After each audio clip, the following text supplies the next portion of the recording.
Good afternoon, cult members, and welcome to Pop Culture Cult. I'm Sean. I'm Janice. This is going to be a trailer reaction for Loki Season 2. We're ready and go. And tie me, by me, and poo. Loki Season 2, go.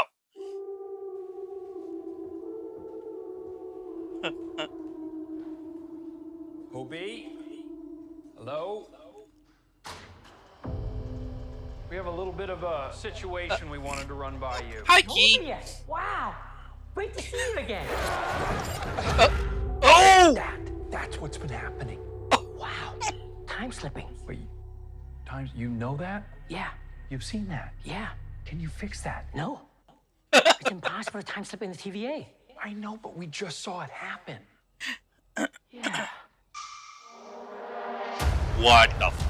I've been through time, between the past and the present. Hello? If what I saw is true, there's nothing to stand between this world and utter destruction. Hi. Only one way to find out. Little good old-fashioned legwork. Listen, we have different styles. You're a man of action, which is fine. I take a more slow, deliberate, cerebral approach. It's really goodbye. Damn fine pie. It's up to us to save this Sylvie place. giving off some 11 words.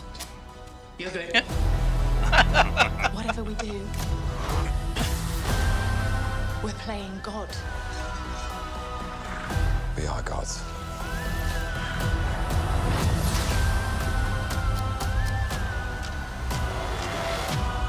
But how do you choose who lives and who dies? Make the hard choice. It's Dun, That dun, guy. dun. You better run! Oh! War is on its way. This minute is angry. Come on, you're the god of mischief.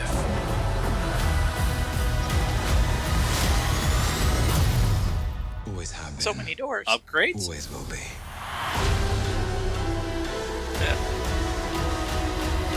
A little over the top, don't you think? I thought it was spot on.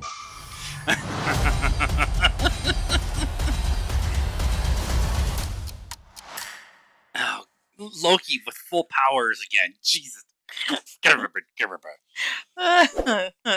I had the day off, and I was really good about not watching this all day. Yeah. But I did see some people, new rock stars, talked about it. I'm hoping that they upload their Reaction. breakdown for it. Yeah. It might be tomorrow, but Sylvie definitely giving off some Stranger Things 11's kind of feel. Yeah. But Loki glitching like Miles without the bracelet. Yeah. Dun dun dun. I mean, that's how they're going to all these places, I guess. I love the Key. We don't know what his character's name is Yeah. in the show, but putting the duct tape on the helmet, very the Martian taught us that you can put duct tape on your helmet and you will survive at least until you can get into the rover. Right. Right. I like now when they announced that he was going to be in this season, we were ecstatic because we loved Everything Everywhere All at Once, and watching his return to cinema, and he won the Oscar because he was amazing in that role. Yep. And that they announced that he was going to be in this. A little disappointed that he wasn't at least in one scene in Indiana Jones, but I get it. Like it just when they did that movie, he wasn't back, so Yeah. I get it. Yeah. But he kind of feels like either the archivist or a Q Yeah. kind of like hybrid kind of thing, and I'm Yeah. here for that. Yeah. Well, and the desk said repairs and advice. You Okay. couldn't. It cut Yeah. off. Yeah. They were standing in front of the last, advantages, adventures, Yeah. ADB something. Right. Although repairs and advice would kind of make sense with what was going on. they were looking for advice about how come he could He keeps glitch inside the time the TVA. Everything is orange and green. So Yeah, orange was very much orange was very much the base color last season, yeah. and green is Loki. Yeah. So they're eating key lime pie, Yeah. and like the floor is the green and white checky, and so that feels like the TVA Loki is becoming the TVA. The TVA is becoming Loki, something like that. With the introduction and killing of He Who Remains as a Kang variant at the end of the first season, and then we got Kang, the Conqueror, in Ant-Man and the Wasp: Quantumania, and we know that we're getting Kang Dynasty going forward. Having Kang's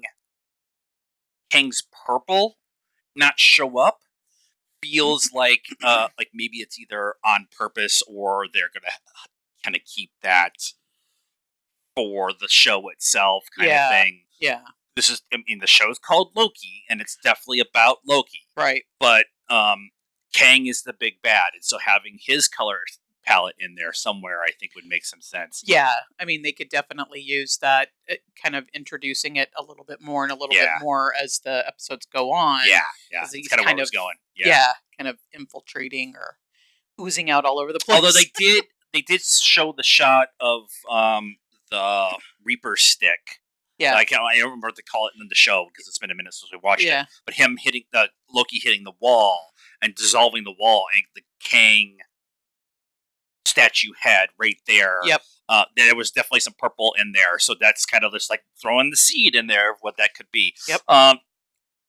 Loki fully powered, even though they can't really use magic in the TVA, but there's definitely a Loki fighting multiple guards in the TVA shot in there. Yeah. So that might be part of the conversation they're having about him glitching so much, is the worlds are actually starting to mix a little bit, and so the TVA's barrier against magical objects or magical people or all that kind of stuff might be starting to break down because all the branch timelines are starting to mix. Well, and it makes sense if he's glitching in the TVA and he's not supposed to be able to do that. Yeah. That other things like, the magic blocker or whatever are also not working as prescribed. And they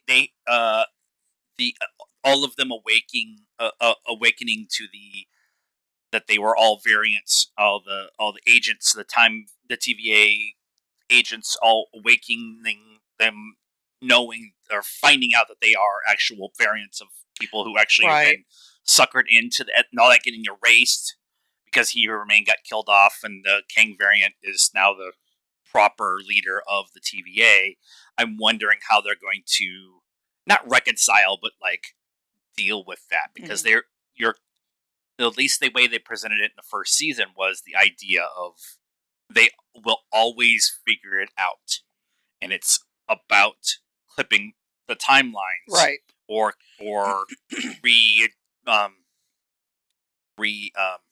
calibrating the variants that are working for the TVA, right? And so I'm wondering how that's going to be kind of set up in their stuff. One last thing we have to talk about, and that is there has been a long debate about who screwed up the timeline. It was not Peter Parker. It was not Doctor Strange. It was not Loki. It was Sylvie. Yep. Sylvie is the one who killed He Who Remains. Yep. Even though she was told it would cause chaos. Now, there's multiple things that happen all at the same time. Wanda with the Darkhold, Sylvie killing the He Who Remains, Doctor Strange messing with the time for Peter Parker. Like, all of that was all happening simultaneously. At least that's how it's been presented to us by fan theories on the internet. And the internet never lies. And the internet never lies. But Marvel, to my knowledge, has not come out and said they are all concurrent. Right. they have kind of like, well, maybe. I don't know. But they never have officially, as I understand it, said.